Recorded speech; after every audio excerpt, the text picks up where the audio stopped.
Nah jadi kalau Bapak Ibu membutuhkan yang tanaman kekurangan belerang itu dicampur ini tuh sekam padi itu lumayan tinggi, 12 kilo per 100 kg. Kalau per ton ya berarti 120 kilo. Kemudian bekatul di sini sebutnya apa? Ajak ya. Beda halus ya bekatul. Oke. Para bebek Unsur paling tingginya tetap karbon. Kemudian ada bekatul nitrogennya tinggi tuh, 2 kilo tuh. Kalau dalam 100 kilo bekatul. Terus ininya fosfatnya lumayan. ya 3 kilo 3 sampai 4 kilo. Kemudian kaliumnya juga banyak. Ini hampir lengkap ya bekatul ya. Kecuali sulfida yang nggak adanya. Tongkol jagung tuh dimanfaatkan tuh Pak. Tongkol jagungnya tuh karbonnya banyak. Ini sulfurnya tuh banyak juga ya. Biasanya apa dibuang, Pak? Biasanya dibuang kan? dibuang Pak kalau 1-2 mah tanggung Ya karena kalau tongkol jagung mencacahnya yang males mungkin ya. Kecuali kalau ada mesinnya. Paling dibakar. Kalau dibakar semua jadi karbon Pak. Iya kalau dibakar. Ya betul. Kemudian batang kedelai, lumayan juga Pak, ini yang tinggi sulfurnya banyak ya. Batang kacang, sulfurnya lumayan banyak. Ini hampir merata ya. Kulit kacang, ya memang unsur karbonnya yang banyak ya. Kulit kelapa juga. Oke. Nah sekarang menginjak ke manfaat. Dari aspek ekonomi, menghemat biaya untuk transportasi dan penimbunan limbah, betul nggak? Betul ya. Sudah pernah dirasakan bagaimana? Ada tumpukan apa yang dijadikan pupuk anorganik sehingga penimbunan limbahnya tidak ada? Kalau di sini sampah pertaniannya apa limbahnya? Jerami aja ya. Kalau jerami ya dari zaman dahulu kala tinggal dibalikan di situ aja ya. Ya. rata-rata dibakar. Oh iya ya sekarang nah itu kalau dulu perasaan nggak dibakar ya dicangkul, dibalikin kan, dikubur. Kan butuh lama Pak. Nah memang itu Pak, betul kalau zaman dulu orang tua nggak berpikir lama, nggak berpikir yang penting jadi pupuk dan itu lebih bijaksana ya. Nah sekarang kalau dibakar jadi apa? Jadi asap itu yang polusi. Ada itu lah. Itu yang potong. Ya. Ya, dibikin media untuk jamur ya, Bu. Ya. Nah, yang memang permasalahan kita menghilangkan timbunan jerami tapi dengan dibakar. Menyelesaikannya iya sih, tapi nambah masalah gitu. Masalah asap. Tapi dampaknya juga Pak kurang bagus ke tanah. Oh iya ya, jadi kering ya. Kering, keras. Keras ya. Kalau dari jerami dibiarin aja kan jadi empuk gitu kan. Iya betul. Gembur. Ya gembur ya. Betul. Saya membetulkan karena lihat paman saya, kakek saya itu ya memang di sawah begitu kalau zaman dulu. Kalau sekarang tuh ngejar waktu Pak, setahun 3 kali panen. Iya betul, itu juga Kalau ya. dulu paling 2 kali kan. Iya 2 kali benar. Nama tepung yang erektol. Oke, kemudian mengurangi volume dan ukuran limbah udah jelas ya kalau ditangani untuk pupuk organik. Kemudian memiliki nilai jual yang lebih tinggi daripada bahan asalnya. Ini relatif mungkin ya.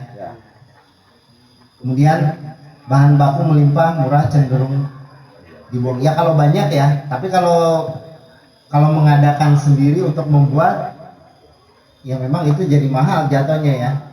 Jadi memang Bapak dan Ibu harus melihat potensi limbahnya di sini apa. Ya. Kalau tadi hanya jerami, ya jeraminya udah dibakar ya. Tapi kalau udah tahu begini kok enggak lah. Oh enggak, ini hebat Bapak siapa ini? Pak tepuk tangan dulu Pak Ajis ya. Mantap.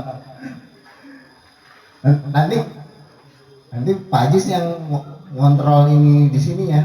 Jadi harus kita buat habis kita buat, Pak Ajis lihat di sini, nanti foto-foto kirim ke kita di grup ya nanti. Jadi setiap berapa hari, nanti mudah-mudahan ada termometer. Pak, ada termometer nggak di sini? Lagi ini Pak. Lagi rusak ya, Pak? Ya, ada punya. Sebenarnya suhu yang di nggak mahal sih. Ya, hanya. Oh, nanti sambil ini. Salah Pak, kalamian dipakai. Oh ya. Nanti pas pengamatan nanti Pak kan ada permintaan begini dari Bukasi tadi. Jadi pupuk Bukasi yang kita buat itu dipantau sampai jadi dipantau. Nanti setelah jadi itu yang dikemas nanti ditinggalin itunya kan plastiknya. Nanti Bapak Ibu di akhir yang keempat membuat labelnya. Itu yang dijadikan sebagai ini hasilnya gitu Pak. Tapi Bapak sendiri yang memfoto dan teman-temannya perkembangannya begitu. Karena kita kan setelah ini hanya membuat aja belum sampai jadi gitu kan. Nah nanti keberhasilannya dilihat apakah memang betul, kalau bisa Bang diuji coba Pak. Kalau misalnya udah selesai ini katakanlah berhasil jadi pupuk Bukasi ya, nggak ada hambatan misalnya nggak gagal, dia terurai gitu ya, menjadi bahan organik yang sesuai harapan. Nanti didokumentasikan setiap tahapannya itu, nah supaya nanti di akhir udah kelihatan. Kemudian kalau misalnya ada saringan nanti disaring, setelah itu dibungkus, dikemas, foto setiap tahapannya itu dikirim ke kita di grup supaya kita semua belajar kan. Nanti Bu Lola mau bikin grup, jadi kita komunikasi di situ ya. Ya. Kayaknya menarik itu kalau misalnya udah berhasil Bapak melanjutkan yang jerami itu Pak Ajis ya. Jadi nggak dibakar, tinggal dikasih M4 dicampur dengan apa lagi gitu kebutuhannya. Mudah-mudahan saya doakan semuanya bisa yang tercetus dari Pak Ajis bisa semua kita ini ya. Kan ya ini dari manfaat ekonomi yang mudah-mudahan bisa juga menghemat kan, menghemat karena itu limbah. Jadi walaupun relatif tenaga kita memang nggak dibayar ya, tenaga kita nggak dibayar memang, tapi ya Dibayar hasilnya. oh dibayar. Itu keren nih Pak Ajis nih, mantap. Ya sekarang manfaat lingkungannya, mengurangi polusi udara karena pembakaran limbah. Nah tadi ya, kalau dijadikan pupuk ya mengurangi polusi udara. Kemudian mengurangi kebutuhan lahan untuk penimbunan. Nah ini juga, tapi kalau ini relatif ya, karena kalau dalam volume yang besar itu juga perlu lahan ya. Kalau di sini masih luas nih, enak di lahannya Pak Saiful ini. Karena misalnya untuk per hektar dari beberapa penelitian itu per hektar itu memang kebutuhannya banyak juga Pak. Misalnya ada yang percobaan untuk penerapan pupuk Bukasi untuk padi organik itu memang sampai antara 20 sampai 25 ton per hektar ya. Itu volume yang tidak sedikit juga ya. Ya adanya berapa tronton? 2 tronton ya. Tapi itu kan 1 hektar Pak. Ya artinya ya mungkin hasilnya lebih juga kalau di ini. Tapi kalau dilihat kebutuhan untuk penyimpanan yang 20 ton juga itu sudah kita berpikir memang. Nah, jadi ini mengurangi kebutuhan lahan untuk penimbunan mungkin ini relatif ya. Kalau dalam skala kecil mungkin belum kerasa itu ya. Tapi kalau untuk skala besar ya memang makan tempat juga ya. Tenaga lumayan. Oh, tenaga juga itu memang harus dikerjakan, makanya harus dikerjakannya kelompok Pak. Sasarannya memang kita kelompok jadinya ya. Jadi kalau orang per orang memang jadi volumenya kecil ya, volume hasil itunya, hasil olahannya. Nah kemudian mengurangi sampah atau limbah sudah jelas ya dari aspek lingkungan ini. Kemudian dari aspek agama juga, mungkin dari agama kita yang kita yakini mengelola alam secara baik dan benar itu sesuai dengan tugas manusia untuk menjaga alamnya. Ya, tugas kita sebagai apa? Kalau bahasanya Al-Quran itu di sini muslim semua ya? Kayak kalau bahasa Al-Qurannya khalifah fil ard ya. Ya, betul Pak. Ya, jadi khalifah di muka bumi ya. Itu ya salah satunya juga itu misi kita membuat membuat pupuk organik bukan sekedar aspek ekonomi lingkungan dan itu aja ya. Dari aspek keagamaan juga kita ada aspeknya di situ. Nah, kemudian manfaat pupuk organik bagi tanaman mungkin tadi udah sebagian besar ya Pak Andi menjelaskan, meningkatkan kesuburan tanah. Nah ini tapi kita harus pilah-pilah juga ya, kesuburan tanahnya dari unsur haranya jelas harus diperhitungkan ya tadi, karena masing-masing bahan organik mempunyai kelebihan dan kekurangan di beberapa unsur hara, tidak bisa disamaratakan ya. Nah tapi kalau dari struktur fisik sama biologi itu kemungkinan ya hanya di unsur hara harus kita pilih. Kalau di fisik kan struktur tanah, kalau di kimianya itu unsur haranya harus kita pilih. Kalau di unsur biologinya ya karena ini makhluk hidup ya tentu makhluk hidupnya mudah-mudahan bisa nggak terganggu gitu ya. Jadi meningkatkan suburan tanah dari tiga aspek tadi, biologi, fisik sama kimia. Kemudian memperbaiki struktur tanah ya yang fisik itu ya. Kemudian meningkatkan kapasitas serap air. Tadi sudah ada di video ya? Ya, ada di video. Kemudian meningkatkan aktivitas mikroba tanah. Nah ini karena bahan organik, jadi itu juga tempat hidupnya mikroba tanah ya. Kemudian meningkatkan kualitas hasil panen, rasa, nilai gizi dan jumlah panen. Nah ini juga mungkin ini yang harus diperhatikan ya. Unsur-unsur apa yang mempengaruhi rasa, unsur-unsur apa yang mempengaruhi nilai gizi ya, dan tentu tiap komoditas itu berbeda-beda ya, tidak bisa disamaratakan. Kemudian menekankan pertumbuhan atau serangan atau tahan terhadap serangan penyakit tanaman ya. Meningkatkan ketersediaan hara di dalam tanah. Nah ini perbandingan pupuk ya, antara pupuk anorganik dengan pupuk organik ya. Jadi kita bicara dari tadi organik dengan pupuk anorganik ya.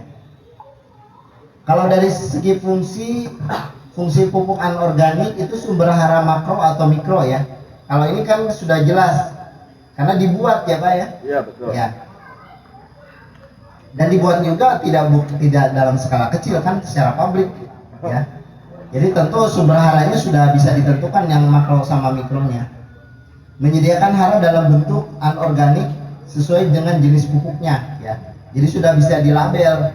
Ini pupuk yang mengandung N, ini P, ini kalau organik kan nggak bisa begitu. Ya, dia campur semuanya. Nah, tapi fungsinya untuk organik itu pembedah tanah fisik, kimia dan biologi ya, menyediakan hara mikro dan makro dalam bentuk organik. Jadi secara tidak terpisah-pisah ya. Jadi kalau ini kecenderungannya majemuk, semuanya ada ya. Hanya memang porsinya itu yang harus kita ketahui betul gitu ya. Nah kemudian pupuk anorganik itu mudah larut tadi ya, dia lebih cenderung mengikat air, melepas air atau mengikat air? Melepas. Kemudian kalau yang ini, nah ini slow release itu, jadi kalau pupuk organik diserap sama tanamannya itu sedikit-sedikit, betul nggak? Nggak langsung banyak kan? Kita bisa ya mungkin semua udah punya pengalaman kalau pupuk dengan pupuk Urea beda. urea itu harus frekuensinya harus sering ya. Kalau yang dengan pupuk organik bisa berapa lama jeda waktunya? Betul. Ya? Kiranya slow Pak kalau pakai pupuk buatan kita mah. Slow ya? Maksudnya slow gimana? Oh jangan karena harus beli ya. Iya mah. Minggu sekali. Oh iya, cepat kering ya, betul.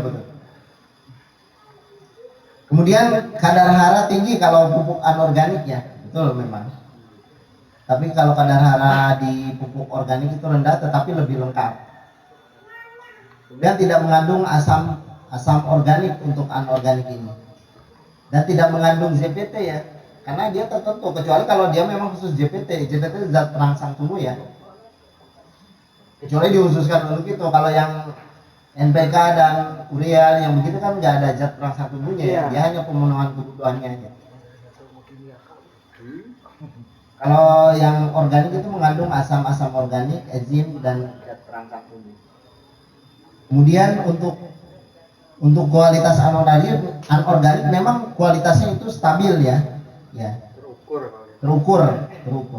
Yang pupuk organik kualitasnya bervariasi tergantung dari bahan baku. Nah, makanya ini yang harus diperhatikan Bapak dan Ibu kalau dalam pembuatan pupuk kompos vokasi ya. Bukan berarti itu dibuat semuanya selesai, enggak ya. Jadi memang harus diperhitungkan unsur hara mana yang mau kita tonjolkan dan dari sumbernya apa. Kemudian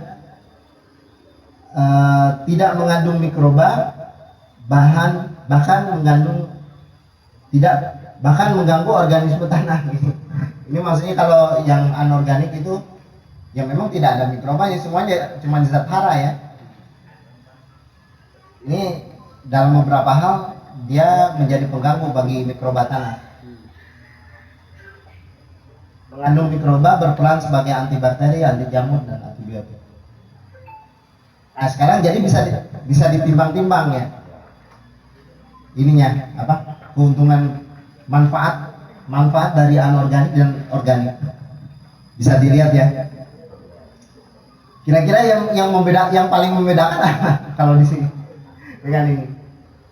Kalau di sini tadi ini apa? Dari hal aspek ekonominya belum ya. Kalau ini kan memang harus dibeli ya dari toko ya. Mahal semua itu Pak, mahal lagi. Dan mahal terus kalau ribet lagi Pak. Ya, kalau mahal kemudian ketersediaannya juga ya. Ya Kalau itu. dalam volume banyak juga mungkin ya itu sudah banyak. Apalagi sekarang urea apa udah subsidi gitu jadi susah ya. Malah kalau disubsidi bahkan hilang ya. Iya, timbun Pak.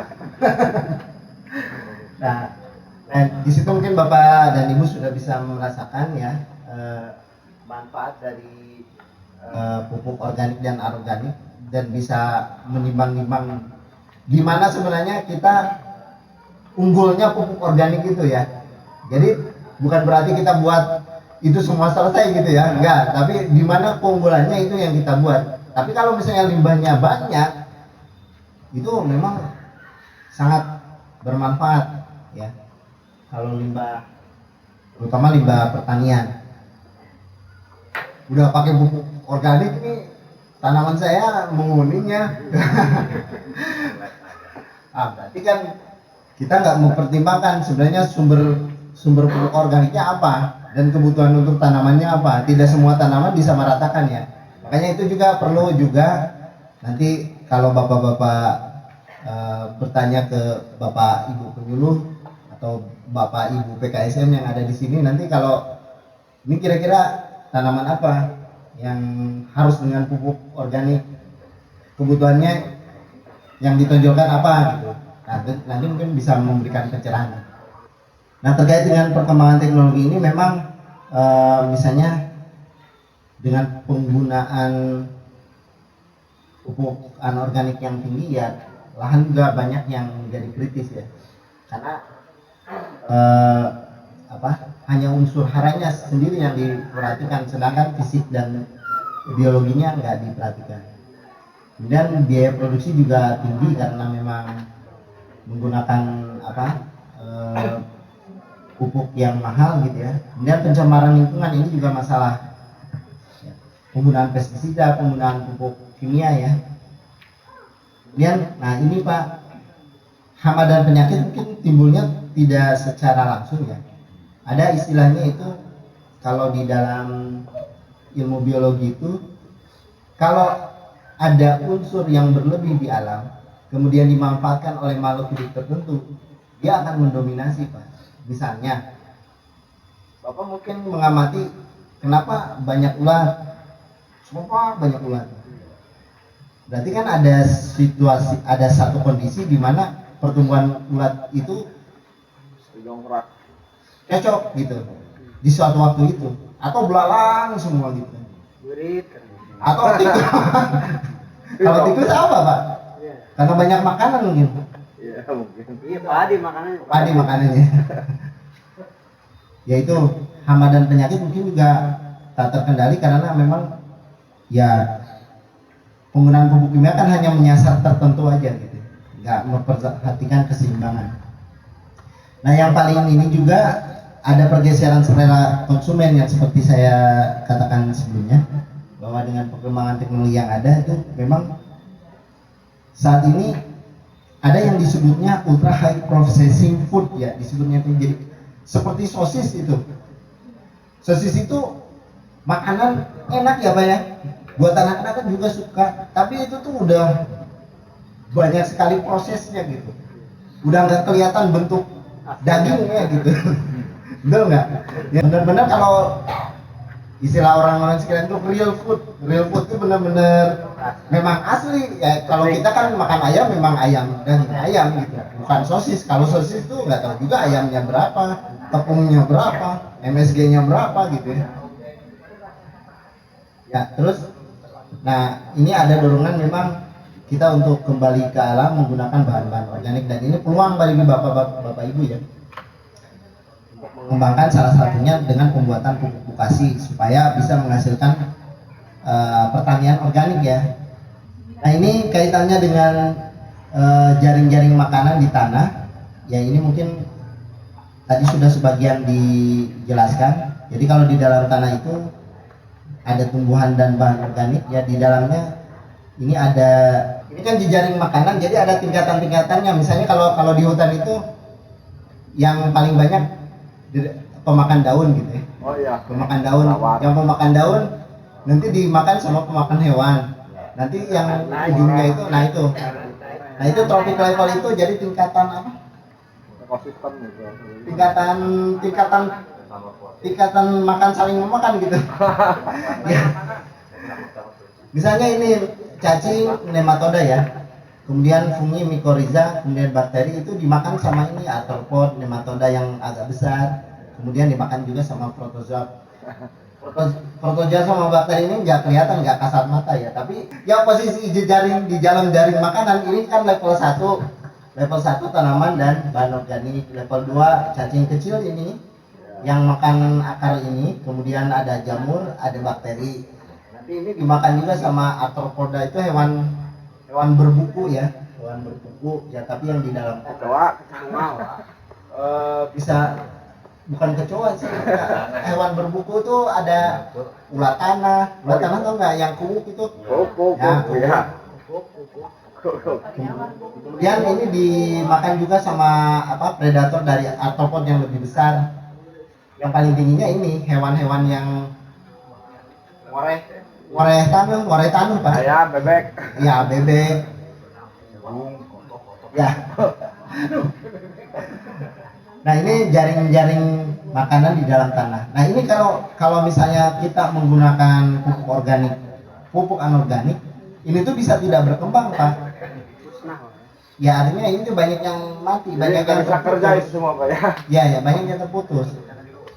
Ya, karena diputusnya di sini, karena nanti pupuknya hanya memperhatikan unsur hara aja, sebagian dari ini ya ada yang tidak berkembang gitu, ada yang mati, sehingga jaring-jaring makanan kesininya nggak bisa berkembang, sehingga siklus di dalam tanah, jejaring makanan di dalam tanah itu tidak berjalan dengan baik. Nah itu juga yang mempengaruhi kesuburan tanah dari aspek apa nih? Dari aspek biologi. Ya, biologinya. Nah, ini yang jelasnya. Jadi kalau hanya pupuk anorganik, dia yang terpenuhi itu hanya unsur haranya aja. Sedangkan ininya mikroorganisme sama apa lagi di sini? Sama bahan organiknya nggak ada. Ini kan pupuk organik. Ini pupuk anorganik. Pupuk anorganik itu hanya memenuhi unsur hara aja. Kalau di sini bisa mikroorganismenya tetap ada, kemudian unsur haranya jelas ada, kemudian bahan organiknya ada, kemudian juga unsur hara yang untuk tanaman ini ada. Jadi itu yang perbedaan jelas. Kalau ini hanya makanya kenapa kalau di pupuk lebih banyak pupuk anorganik yang pupuk kimia itu struktur tanah itu jadi rusak. Karena apa? Tidak ada mikroorganismenya. Ya, dan secara fisik juga bahan organiknya itu nggak ada. Ya. Jadi tanahnya itu yang hanya kita input unsur hara saja kalau dari pupuk anorganik. Jadi pupuk anorganik itu hanya memberikan makan tumbuhan tetapi merusak tanah. Tapi kalau pupuk organik itu dia memberikan makan juga untuk tanamannya dan memperbaiki dari struktur tanahnya juga. Nah, ini sudah dijelaskan tadi ya. Jadi kesuburan tanah itu ini ya. Jadi kalau di mata pelajaran ini pupuk anorganik itu hanya berperan di unsur haranya. Tapi kalau pupuk organik keseluruhannya baik fisik, biologi maupun kimianya. Tadi seperti yang sudah dijelaskan Pak Andi. Sepertinya sudah selesai. Ada pertanyaan nggak? Ada Pak, boleh Pak. Ya, pertanyaan gimana? Kalau boleh Pak ya. Ya, supaya kedengar. Kalau kita kan petani untuk pemupukan itu kan biasanya di rem itu Pak, kita biasanya fermentasi kohe gitu ya, misalnya kambing atau ayam. Nah itu kan kita pakai M4 ya, tapi kadang kita campur juga pakai NPK gitu. Nah itu si mikrobanya itu gimana Pak? Apakah dia mati atau gimana gitu? Bapak udah berapa kali nyoba? Udah sering. Udah sering. Tapi menurut Bapak itu jadi nggak? Jadi makanya jadi Mikrobanya. hasil, ya. Enggak, maksudnya itu pupuk cair atau pupuk ini? Pupuk Nah, padat? itu pupuk padat kita masukin di karung, direndam di dalam itu. Oh, direndam.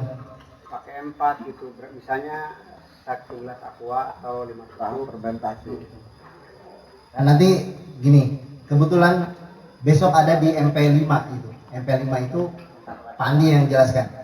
Kalau saya jelaskan Bapak Ibu nggak hadir besok. Ya, boleh, betul. Bisa Pak. Bisa Pak. Aman.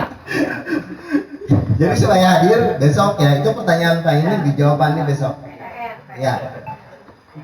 Pertanyaannya adalah apakah jadi atau enggak gitu ya? Iya, maksudnya apakah si mikroba itu mati atau masih hidup ketika diaplikasikan ke tanaman?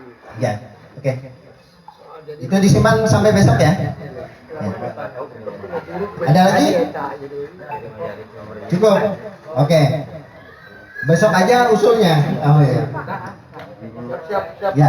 Baik Bapak Ibu, terima kasih atas kehadirannya hari ini. Hari pertama itu biasanya sangat melelahkan. Kenapa? Kenapa coba melelahkan? Oh semangat, Pak Dewi. Bahkan mau sampai malam. Karena hari pertama itu ada pembukaan, ada ceramah-ceramah. Memang itu juga nggak langsung belajar. Tapi kalau besok, insya Allah Ibu lebih semangat besok. Ya, lebih semangat. Ya, mudah-mudahan cuaca mendukung ya. Jadi kalau jangan alasan kesini hujan pagi misalnya, terus nggak berangkat, jangan ya.